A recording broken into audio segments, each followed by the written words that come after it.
Hey everybody, welcome to another episode of Tony D's Media Podcast. And today, I can't believe I got to talk about this, but I just got into yet another political argument on the internet. So I'm just going to talk briefly about the Mueller report, okay? Jesus.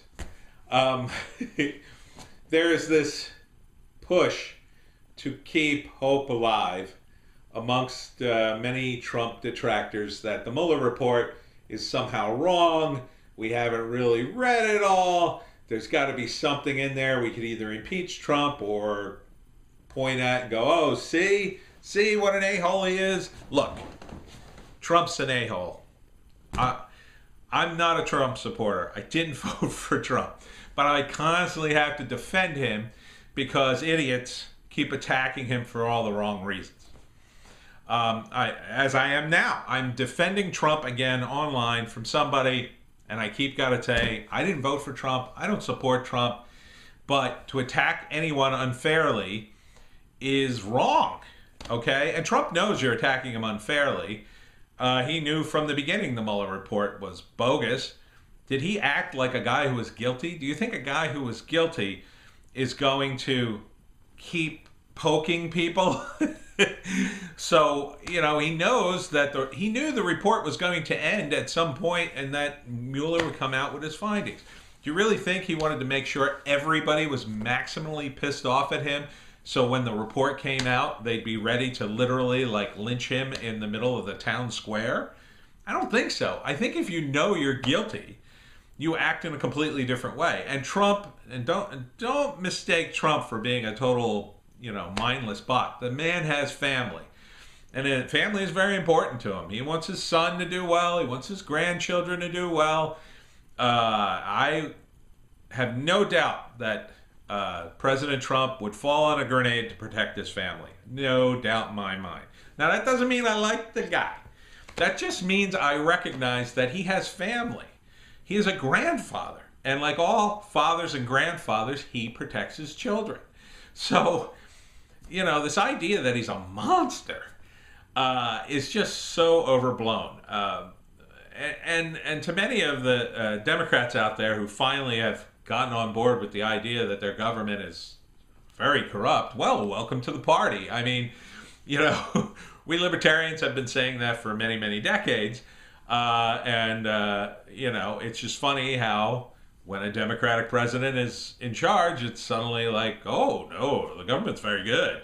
And now that a Republican's in charge, it's like, oh, no, the government's very bad. So, I had friends who were talking about moving to Canada when Bush was president. They were fairly serious about it. They looked into it. And let's be real. I despised Bush. I thought he was the worst. I still think he's the worst president of all time, but we're still here. And, I didn't want him reelected. I did what I could not to reelect him, but, he had 8 years, and what are you going to do? I argued with Republicans all the time, and now I'm arguing with Democrats all the time, and it just seems like the problem is you have people on the left side of politics and the right side, for a lack of a better term. I don't think those are very good terms to use, but I'll use them now. People who tend to be more Republican, they tend to be, and I know this is crazy now, but it's true, they tend to be more open politically because, first off, Fox News is one channel for all of them, really. And because of that, they tend to have a little of everything. They've got a little libertarianism in there. They got a little bit of constitutionalism in there. They got a little hardcore business guys. They got neocons. They got everybody in there. And that doesn't make them any less partisan than, say, CNN or MSNBC, but it does make them different in that they are forced through circumstances to appeal to a wider audience of ideologies than, say, MSNBC, which is like CNN narrower. And because of that, people who watch Fox are at least open to the idea of, say, libertarianism, the Tea Party, and things like that. Not so much on the other side of politics right now. It's people have been coalesced under this banner of we hate Trump, we got to get rid of him. That's not a policy worthy of anyone's time. Okay, it didn't even work. It didn't work under Bush. It didn't really happen under Bush. Some people defended Bush because they were still afraid after September 11th. But for the most part, I mean, I went to New York and watched New Yorkers who were typically very, very liberal people defend Bush like crazy after September 11th. I mean, it was nuts. So people change. They get traumatized and they change. The problem with it right now is it's always been that Democrats have had a much bigger hand in the media. I went to college with people in communications. We were all liberal, all of us. I can think of almost no one I went to college with who was in the communications department who wasn't a liberal. It was just a given because it's that slanted on one side. You're not going to offer up your conservative political opinions to people who work in the industry because they tend to shun you, and you got to get along with people to network. So politics divides people. Religion can divide people. So you'd be a fool to walk into a job interview and start talking about politics, especially if you were a conservative in the world of communications and television and whatever, because it's just, it's just bad policy. Until you know who, every once in a while there'd be a boss who was conservative. He might like you because of your conservative views. But that was rare. It's rare. Most reporters, most people who go to college, they get very much in the liberal mindset. And part of that is youth. Part of that is college in general. Academics tend to be very liberal-minded people. And it's just the way it is. So it doesn't surprise me at all that most TV networks, even Fox, are run by people who have very liberal views. And that they all wanted Hillary Clinton to become president because they all become Democrats after a while. And as I said in the video before, you tend to sort of fall into your politics at a young age, and you kind of stay there, in your, probably after college, after you get a job and you realize the way the world is, that's when you start to fall into your politics, right? So you get out of college, you come out a liberal, you get your first paycheck, you start thinking, wait a minute, maybe I'm not a liberal. Maybe I do like lower taxes because this is BS. So people tend to coalesce their politics right around that time of coming out of college, getting their first job. And, when you're in television, you tend to make good money. You tend to be in a union. You tend to work in a city. It tends to be urban. And so your politics tend to be very left-wing. The opposite is also true. You go into the corporate world, you start making money. You may not be in a very urban area, depending, and you're more into your money, and you'd rather have lower taxes, especially once you start clicking up in those various tax brackets. So this Mueller report is really just a bunch of partisan nonsense, okay? You have to set it aside because the things that Trump is doing that are bad are the same things, unfortunately, that the last 5 or 6 presidents have done. And those things are things that are much more important. The fact that Trump is selling weapons to the Saudis and they're blasting the hell out of Yemen, that's a big deal. That's a big deal, and very few people are talking about it. Finally, the House had a vote on it. They voted on getting out of Yemen. Not that we're in there officially, but to stop selling the Saudis weapons. But really, that's all about Khashoggi. It's all about politics. And if the Saudis hadn't killed Khashoggi, would the Democrats even care? No. Very few of them would. And it's more about political maneuvering. So most of what happens in Washington is about political maneuverings. Look at the immigration debate. The Democrats had no problem with the wall and immigration policies under Obama. Now suddenly they're for every immigrant to come into this country. It's a joke. It's a dog and pony show for you. So my suggestion, if you're all caught up in this Muellergate thing, this Trump-Russia thing, my suggestion to you is my suggestion, what I said online, which is unplug for a week. Start doing your own research online. I can't tell you what source. I could tell you what sources to go to, but I'll tell you what sources not to go to. Don't go to any source on a network TV station. Don't trust anybody on cable TV news. Don't trust all the big media conglomerates because they're corporate owned. They're owned by even bigger corporations who own stock in every defense industry on the face of God's green earth. They're literally making trillions of dollars. These media companies are but a pimple to them, and they totally control what they say and broadcast. You don't have to look any further than Trump bombing Syria the first time. Oh, everybody hated Trump, and then suddenly he bombed Syria, and then everybody's like, wait a minute, oh, this could be a wonderful time. This could be a wonderful president. Look at him. So that tells you where the media is. The media is about serving their masters, their corporate masters. It's pretty obvious. Democrats and liberals were totally on board with this concept back in the 70s and 80s. That's when I was a Democrat, and it was like, yeah, F these media conglomerates, F the CIA and the FBI. Now, I'm literally arguing with this guy. He's defending the FBI. I mean, just read the history of the FBI and the CIA and how much they've lied to people and all the horrible things they've done over the years. You cannot trust these organizations.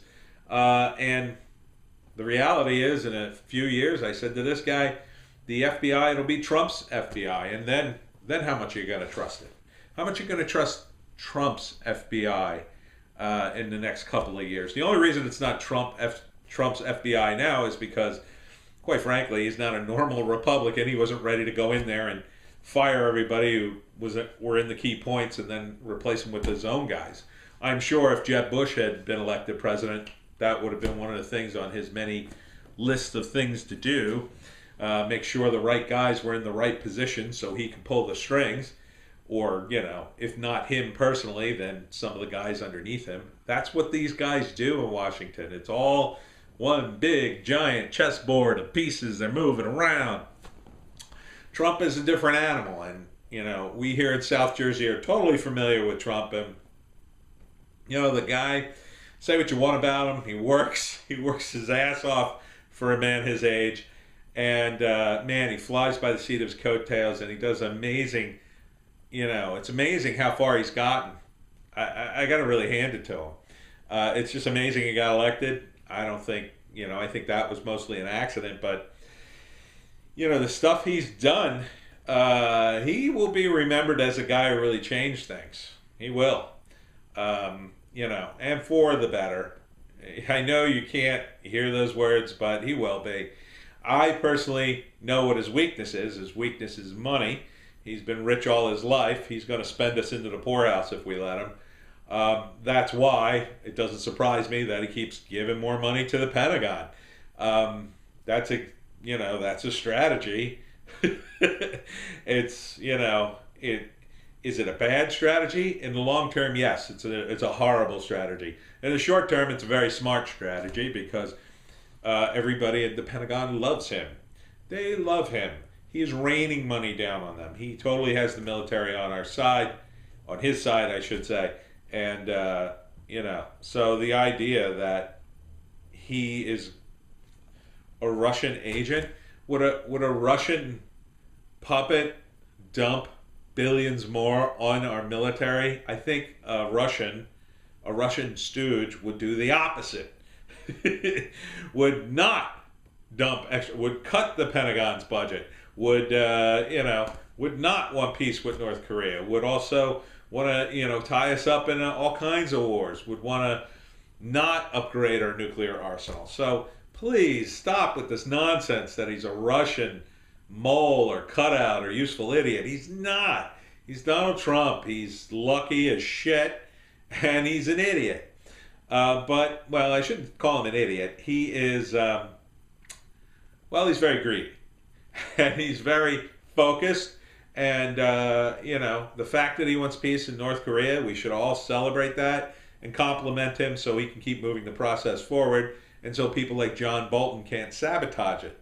Because despite the fact Trump seems to want peace in that area, if only to build his own tacky hotels, which is a small price to pay, by the way, guys like Bolton, I mean, there was a recent article out said Bolton messed it all up, Bolton is a guy who wants war. Bolton's a scary guy.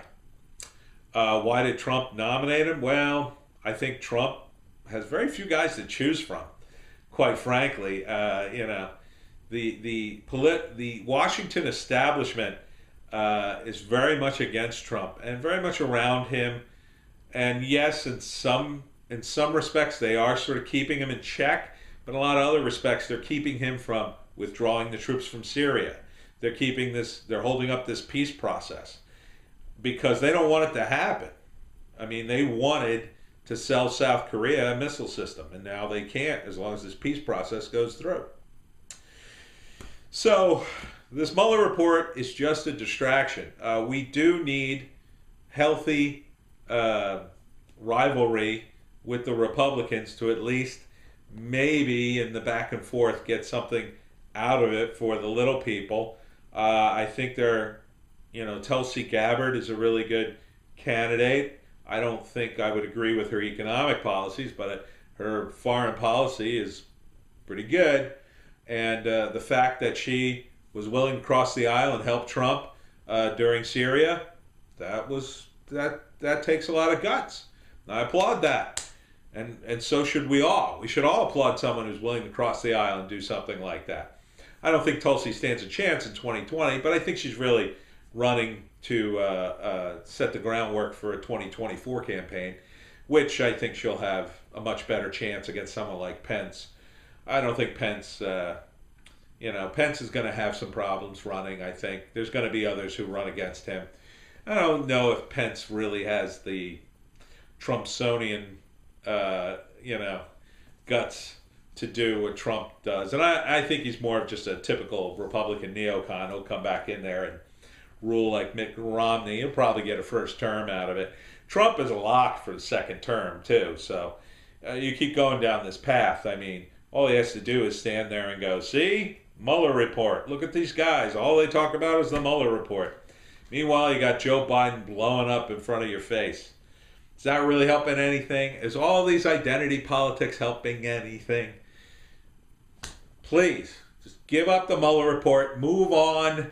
Let's talk about some real problems this country has. Let's legalize drugs. Let's, legalize prostitution. Let's end the drug war entirely. Let's bring the troops home. Let's, create some jobs here. Maybe cut back on all the spending and work together instead of all this divisiveness. I think that could be good.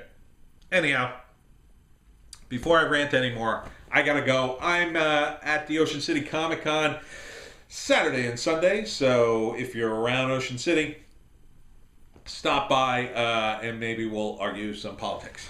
See ya.